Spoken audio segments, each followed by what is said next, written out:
The room smelled of lilies and wasted champagne, and something metallic that tasted like memory, and the air vibrated with crystal breath and hushed transactions that were almost prayer. He stood at the front like an ornament, the silk of his suit sticking to his skin with a pressure that felt like a hand closing a lock. Every polished eye around him a tiny verdict. Velvet benches, gilded lights, and faces arranged like an audience at an execution. He was the display, immaculate, catalogued, promised. His fingers clenched a bouquet that had been assigned to him to hold, as if the flowers were a seal. The stems pricked the thin web of his palm, and the pain was private and precise. He felt the satin collar as a cage, every seam a seam of obligation, and the thought of stepping away was both a temptation and a tremor under his ribs. Beside him, the man who had bought the arrangement of his life exhaled cigar and ownership, a scent of bark and man. His laugh moved through the room like a ledger closing. There was no drama in his escape, only the small accidental truth of a service door cracked open, a seam in the perfection where a draft slipped through and carried with it rain, streetlight, and a promise. A bouquet fell. Silk tore. He moved, and his legs remembered how to run. The hallway that had been a carpet of expectations became a tunnel of possible choices. Rain hit his cheeks like erasure, and the city outside smelled of oil, sirens, cold metal, and cooking for those who remained. When he reached the curb, a car idled with its door slightly open, as if it had been waiting. Behind the wheel, a large figure in a suit did not ask questions. His tone was low enough to be a command and soft enough to be promise, and he said simply, "I have been waiting for you." He fled into the city that devoured incidents and offered them up as myth, his breathing sharp with the taste of galvanized panic. Pavement reflected neon like a fractured map, and the rain stitched his hair to his neck. He tasted the iron of adrenaline, and the lilies in his lap left a ghost scent on his fingers. Sirens were distant, then close, then useless, the world a smear of headlights and faces that did not recognize him. A motorcycle flashed past, a woman in a red coat screamed, a vendor closed an umbrella with irritated hands. Everything around him was sound and texture, each sound a reminder that a choice had been made. A hand appeared at his elbow, calloused and sure, Yago, the driver, tugging him into the back seat without ceremony. Yago smelled of diesel and cheap coffee and something warm that steadied him. The driver glanced at him once, in the quick way of people who catalog danger for a living, and said, "Are you hurt? Are you breathing? Are you breathing and able to move?" And his voice folded into the car as if it belonged to that space. There was a rhythm to the car, engine and rain and the muffled city, and the figure at the wheel did not look like a rescuer in the tidy sense. His face was shadowed sharp and polite, and the suit was too expensive for salvage. The man introduced himself in fragments of control. "I am Matteo. I run certain things in this city. Protection is an investment. My hands are not clean, but they can hold you." And if that felt like an offer, he offered it further with a hand that was not a question, but a ledger, a list of obligations that could be turned into shelter. Their conversation was terse and edged with negotiation, a slow burn where his fear met an offer that smelled like tobacco and lilies and old money, and the words landed like contracts. "Stay with me for a while. Be under my protection. You will be safe, and you will be mine." He heard the syllables as both chain and harbor. Outside, the city's noise was a smear of sirens and the distant slap of rain. Inside the car, there were 5 senses crowded into a small space. Matteo's perfume was cedar and silk, the leather of the seat pressed to the protagonist's thigh like a palm, and the faint metallic tang of the ring on Matteo's hand held the glint of claim. In the back, the protagonist felt his pulse, a bird slamming against a window, and noticed the smell again, lilies fading into something older and sweeter that he could not name. Voices traded like currency. Matteo said, "Calm down and tell me your name." He answered with a name that felt borrowed from someone else. Matteo said, "You will be safe, and you will remember to keep your mouth closed." The protagonist said, "I do not belong to anyone." Matteo said, "Not yet." And yet, those two words fell like a promise and a calculation at once. A phone buzzed with terse messages from a man named Enzo who counted numbers and threats. A woman named Lucia called and left the kind of silence that meant she had seen too many contracts signed in blood. Marco texted a location and a time as if choreography could erase moral questions. Iago kept his eyes on the mirrors and hummed an old song under his breath that calmed him in the way men of a certain trade calm themselves. And Matteo's hands were steady on the wheel, palms wide and organized. They drove to a building that rose like a glass muscle, penthouse at the top, a fortress of polished light and private buzzers. He was led up marble stairs that sang under their shoes, into a living room that smelled of lilies, lemon, and expensive polish, all hard surfaces reflecting his small wet figure, as if accusing him of disarray. The penthouse was a landscape of command, each surface an instrument of control and taste. Light fell in perfect planes across a sofa so white it hurt, and a bar that glittered. There were orchids in a bowl that looked like jewelry, and the city spread beneath them like a map to be measured. Matteo rocked him through rules spoken in flat, warm voices. No phones, no names in the street. You will sleep with the blinds closed. You will wear clothes that fit like armor and not a costume. The terms were not only about protection, they were about ownership by another name. He heard the syllables and the spaces, and in those spaces his denial settled in the small things, a muscle that clenched then relaxed. Dialogue became negotiation with many exchanges that tasted like bargaining chips. Matteo said, "You look at the window and you will see yourself differently," he said. "Why would I trust you?"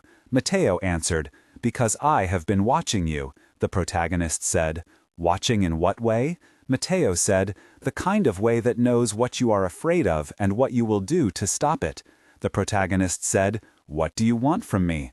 Matteo said, "To keep you alive and to have a say in what that life costs." The protagonist said, "I am already priced." Matteo said, "Prices change, people change, promises can be better than money." There was a cadence to Matteo's voice that included the word alpha the way a seal includes a name, and the protagonist felt something stir in his chest that answered before he had permission to think. The chemistry bled into the air like scent. There were moments when the man who had been promised to him, a bulky figure called Corrado, left messages filled with damaged tenderness, a man who expected ownership as breath. Corrado's texts were short and possessive. "I will find you," they had said. But the messages stopped when Matteo's men moved like surgeons and blocked the routes Corrado used. The rules weighed differently on him in the private light, a choice between the old cages and a new arrangement framed as rescue. His backstory slid through memory like film reels. He had grown up in an apartment where the windows opened onto a courtyard of washing lines and arguments. His mother a woman with quick hands and a laugh that she hid under a shawl. His father an absence that came with bills and promises he had not kept. As a child he learned to be small. Small enough to be invisible when creditors came, small enough to be both helper and witness when neighbors argued and police knocked but did not enter. He had learned the language of survival, how to fold his needs into the pockets of other people's demands. There were nights when the taste of lilies arrived wrapped in old magazines because his mother had worked at a florist. Keep him fed, lilies became the scent of safety that had always been expensive. Teenage years were a map of doors closed and a single scholarship that led him to a technical school where he learned to fix other people's broken machines and to read schematics the way a priest reads scripture. He carried those lessons into small jobs, into a life that balanced on the edge of legality and hunger. When Corrado's family noticed him at a restaurant where he worked as a busboy, he was 17 and handsome in a way that frightened him. They offered an apartment, a stipend, protection in exchange for a silence he thought he could give when he was hungry enough. He tried to bargain his soul with convenience and was unsuccessful. The bargain hardened and became the shape of him. He learned that promises could be ceilings and that hands could both protect and imprison. These memories sat like a knot behind his sternum, a cluster of images that made him mistrust shelter that smelled of jasmine or lilies or cigar because too often comfort came with a price. Mateo's backstory, sketched in intelligent coldness, was not the same cloth. He had risen from the margins of a city with a deftness that had kept him alive where others failed. Born to a small clan that trafficked favors and moved currency in envelopes, he watched the elders make decisions like weather and learned to calculate risk the way others learned to love. At 20, he took his first responsibility with the clarity of someone who had seen what weight does to people. He had a sister, Sophia, who he once shielded and who later disappeared into the neat vocabulary of debts and rumors. That loss sharpened him. He moved into businesses that could be both legitimate and a cover for the muscle he controlled. Mateo spoke little of tenderness because it made him vulnerable, but he paid attention to details.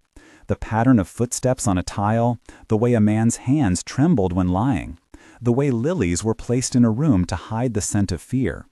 He collected people like chess pieces, labeling each one with value and possibility. Enzo was his numbers man, Marco his lieutenant, who kept lists of favors. Lucia ran front operations like a hawk. Iago drove and kept secrets in his mouth like currency.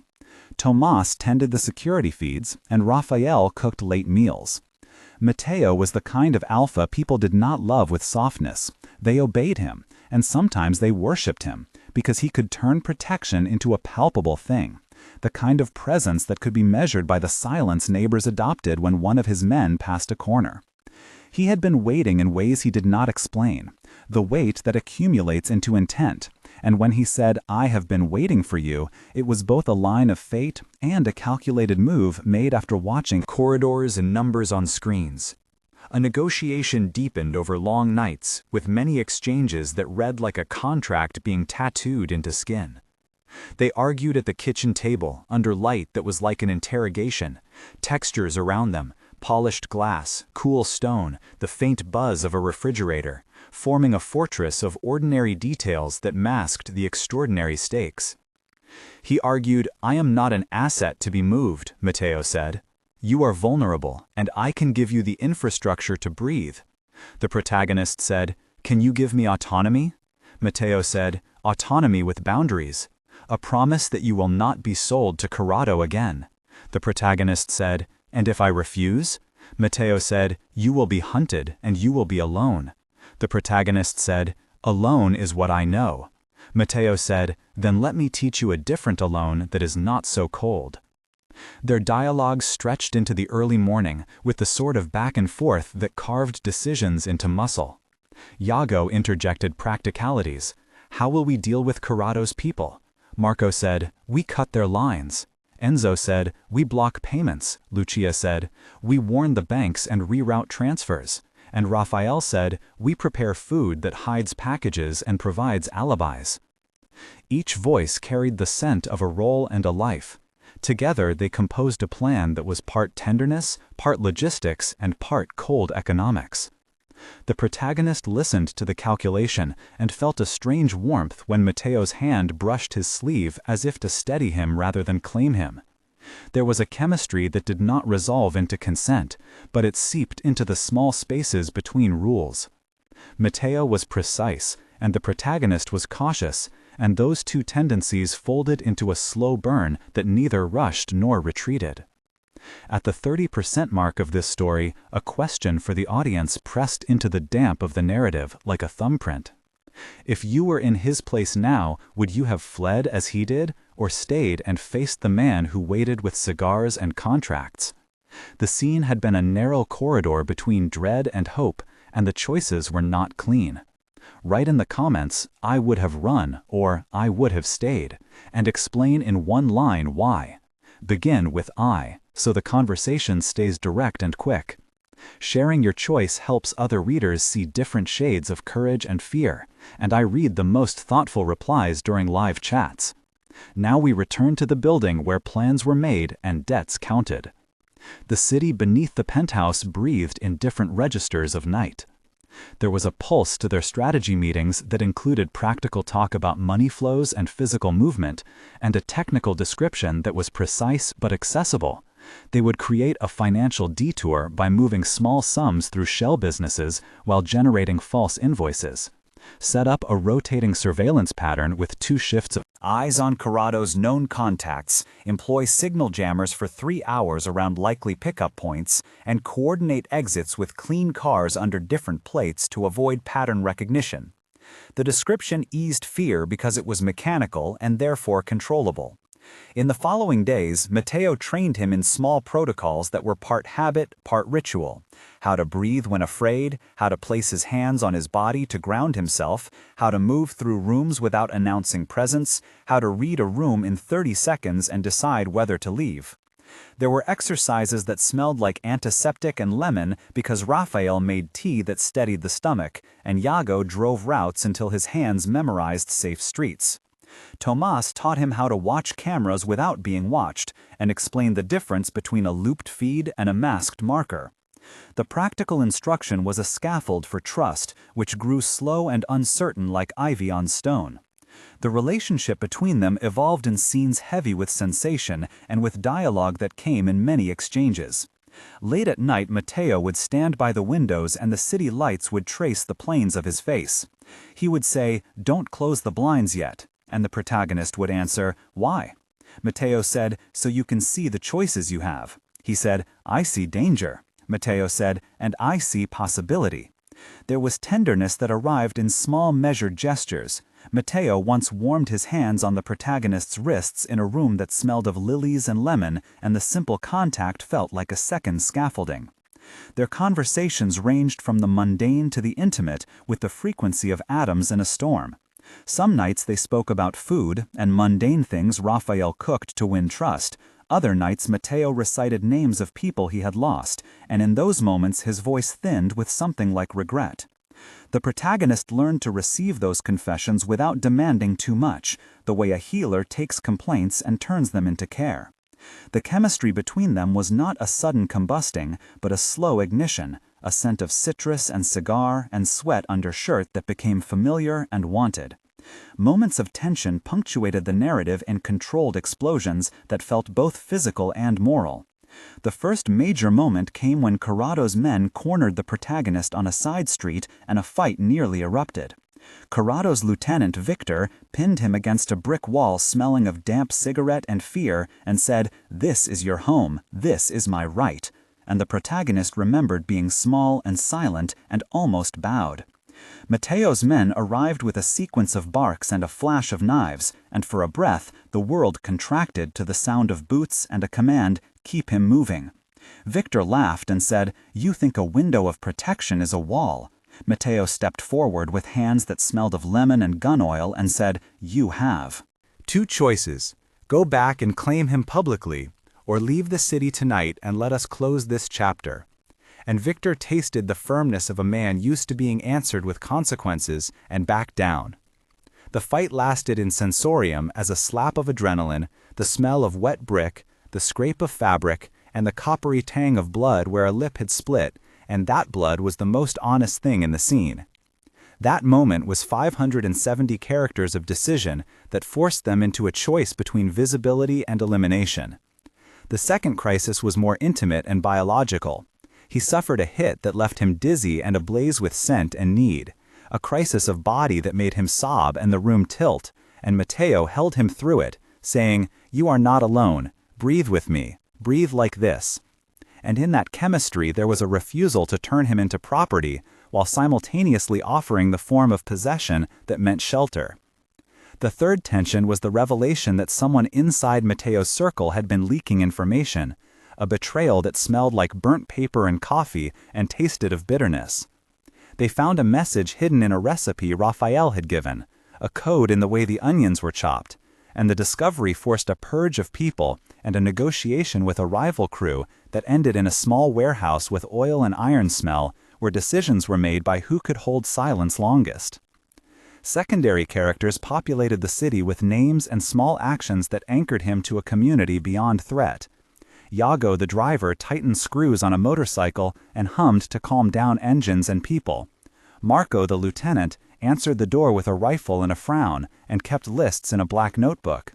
Enzo, the accountant, danced through bank channels and cursed when numbers refused to lie. Lucia, the operations head, arranged meetings and kept black coffee cold in thermoses and old grudges sharp. Raphael, the cook, prepared soups thick with garlic that felt like mending. Tomas, the tech man, watched monitors and kept blue light in his veins. Sophia, the missing sister's name, slipped from Matteo's mouth like a bruise and set into the plot like a hook. Each of these people reacted to events with specific physicality. Iago folded his hands to show patience. Marco tapped a pen when nervous. Enzo chewed the inside of his cheek thinking about missing invoices. Lucia clicked her tongue in disdain at sloppy favors. Raphael tasted for salt whenever the room tension rose. Each name was used in a sentence with action, so that the cast felt like a neighborhood of intent rather than a chorus on paper. Plans were made, rehearsed, and then executed with a tightness that equaled ritual. They staged a decoy that played on Corrado's need for spectacle and sent him a rumor that the protagonist was to appear at a gala, while actually placing him in a car that took a different route to a safe house. The safe house was checked twice by Tomas and Iago, cameras looped for 30 minutes while a team of 2 men removed potential bugs. The measure of these scenes included a procedural paragraph of 300 characters that explained the logistics with clarity. Security feeds were evaluated for anomalies by matching frame timestamps. Redundant GPS beacons were set in 2 cars to create a decoy signal, and encrypted channels rotated keys every 6 hours to prevent interception. Precision felt like armor, and they wore it under their clothes. The confrontation reached a peak in a scene that smelled of oil and galvanized steel. They chose an abandoned warehouse as the stage, where light fell through broken skylights in thin, dusted stripes, and the air tasted of old machines and rust. Corrado's men arrived with arrogance, and the warehouse became a chessboard made of bodies and plans. A small explosive was used to trap a flank. Matteo gave commands with the economy of a man who knew how to move pieces without panic. He said, "Hold the left." The protagonist whispered, "I cannot shoot." Matteo said, "You do not have to, you can do other things." The protagonist said, "What if I fail?" Matteo said, "Then I will carry you." The fight was not clean. Glass shattered, a hand bled, a gun clattered, and later was found under a crate. The smell of gunpowder sweet and immediate. In the end, a strategic surrender of names and money occurred. A ledger changed hands, and Corrado was forced into a humiliating public break with his own family that cost him standing and saved the protagonist from being traded. The moral calculus felt like a wound and a salve at the same time. After the smoke cleared and the sirens wrote a slow drum in the distance, Matteo turned to him and in the dim light said, "You see the city differently now." And he answered, "I see choices." And that phrase tasted of something like maturity or compromise, depending on the mouth saying it. Tension returned in small loops. A betrayal was uncovered among Matteo's inner circle, a man named Anton who had been paid by Corrado for information. The discovery forced a brutal choice, a night interrogation that smelled of coffee gone cold and bleach, where Anton's throat was cut more by words than blades. He said, "Why?" Anton replied, "Money, confusion, the old hunger that leaves people small." Matteo said, "You knew the cost." Anton said, "I needed it." The protagonist said, "You could not buy honor." Matteo said, "Honor does not feed mouths." The protagonist said, "Then what does?" And nobody answered cleanly. To survive, they had to become hard in ways that sometimes resembled the people they had fought. And the cost of that hardness wrote itself into the small habits around the penthouse. They kept the blinds closed more often, they ate earlier, and in shifts, they placed lilies only in unlikely spots to remind themselves of fragility amid calculation. The slow-burn romance matured into moments of care that felt like defiance. Matteo learned to listen without immediately offering orders. The protagonist learned to accept help without shrinking into the memory of debt. They formed a bond that was not free from power imbalance, but which carried the possibility of consent that was not coerced. That possibility was tested during a night when the protagonist woke from a fevered dream of Corrado's hands, and Matteo sat up, his hand on the small of the protagonist's back, and whispered, "Stay." And that whisper was a verb that meant, "I will not let you be traded." And the protagonist cried with shame and relief, and learned how to lean into the touch rather than recoil from it. Dialogues in the dark were long and layered. Matteo said, "You are not a thing, you are a person." The protagonist replied, "You bought me once." Matteo said, "I offered you an out." The protagonist said, "What if I choose wrong?" Matteo said, "Then I will be there to unchoose it with you." And that exchange was a small liturgy of consent that neither erased past transactions nor ignored present power, but tried to map a path forward. The game final accelerated toward a plan that involved cooperation of many actors, both legitimate and not. They prepared an operation that required Marco to coordinate a physical blockade, Tomas to break into a financial server to cut off laundered funds, Enzo to reroute payments into an escrow Matteo controlled, and Lucia to create a public distraction to draw Corrado's attention away from the protagonist. The operation description was a short manual of intent: staggered arrival times, encrypted comms, decoy vehicles with swapped plates, and a timed signal for withdrawal. The execution was detailed and tense. At the warehouse where the final transaction was to occur, the air held the metallic bite of storm and expectation. People moved with practiced choreography, and the protagonist faced Corrado in a moment that felt like a test where history demanded loyalty. Corrado said, "You belong to me." The protagonist said, "I was wrong before." Corrado said, "No one takes what is mine without cost." Matteo stepped forward with a hand on his shoulder and said, "Not anymore." And the words were a command that redefined ownership. A brief skirmish, a cuffed revelation, and a recording of Corrado admitting intention was played for those who mattered. A public shriek of evidence that undid old networks. Corrado's standing toppled and he was forced into exile, a slow quieting of family power that tasted of defeat and ash. The fall of Corrado did not erase the past, it reshaped it. Matteo offered a formalization of protection and a pact that was not the same as purchase. He said, "We can make this legal in a way that you control." And the protagonist considered the idea of contracts that gave him agency rather than took it. They negotiated terms where funds were put into accounts controlled by the protagonist, with Matthew holding a right of veto for 6 months more as a safety measure, and agreed to a private ceremony where choices would be reaffirmed rather than assigned. The narrative closed one loop while opening another. They had defeated an immediate threat, but also stepped deeper into a life where choices were entangled with power. An epilogue unfurled across months like evidence after a verdict. 1 month later, he had learned how to order food without hands that shook. The lilies that once smelled of purchase now rested in the kitchen in a small vase Raphael had chosen, white and stubborn. He walked the penthouse with a new kind of hesitation, a respect for the fact that his safety had been bought and repaid in service and trust. And he practiced saying, "I have a say," which felt awkward and important on his tongue. Matteo continued to be an alpha who commanded rooms, but he also learned to ask questions before decrees, and in public, the city watched them with a mixture of curiosity and appetite. The press that once printed Corrado's name with reverent headlines now whispered about deals and legalities, and about a man who had been waiting and a one who had run. Iago drove him to the little market where he bought cheap bread and paid in cash with a steadier hand. Marco reported reduced threats, and Lucia closed certain accounts with a satisfaction that tasted like finality. There were nights when sirens still cut the city, but the sirens were no longer the immediate punctuation of doom. He began attending a course where he learned to keep his hand steady and his voice clear in boardroom scenarios, an odd training for someone who had learned silence for survival.